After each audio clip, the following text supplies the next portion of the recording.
আসসালামু আলাইকুম। আজকে আবার চলে আসলাম এই যে রকিবের কাছে। রকিব ব্যস্ত, খাবার দিতেছে।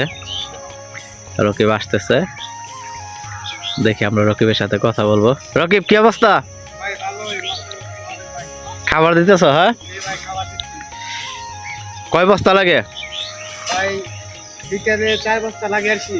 মাছ যতক্ষণ খাদ্যে খিদা আছে পেটে ততক্ষণ আমরা খাদ্য দিই। তার মানে বিকেলে শুধুমাত্র 4 বস্তা লাগে না? জি, 3 বস্তা অলরেডি খাওয়া হয়ে গেছে গা। এদিকে বস্তা আবার ওইদিকে, ওই যে পুকুর পাড়ে ওইখানে বস্তা রাখা আছে। এখান থেকে দিয়ে ওইখানে আবার নেয়, ওই যে বস্তা। রকিব খাবার দিতেছে। রকিব, কি মাছ আছে এনে? ভাই কই মাছ আছে আমাদের এখানে, কই মাছ আমরা চাষ করি। আমাদের ভাই প্রজেক্ট আমরা আরো বাড়াবো ভাই। আমাদের প্রজেক্ট 2টা থাকবে, হ্যাঁ, একটা ফার্ম থাকবে আর একটা কোয়েল পাখির ফার্ম করবো আমরা। চিন্তা ভাবনা করতেছি আল্লাহর রহমতে আমাদের প্রজেক্ট আমরা বাড়াবো ইনশাল্লাহ। তাহলে আমরা মুরগি বা কোয়েল আমরা খাইতে পারবো? জি ভাই, খেতে পারবেন। ফ্রাই কইরা? জি ভাই, যখনই খাবার মন চাইবো ভাই তখনই আসবেন ভাই। ইনশাল্লাহ ইনশাল্লাহ। ঠিক আছে, রকিব খাবার দিতেছে, খাবার দেখ।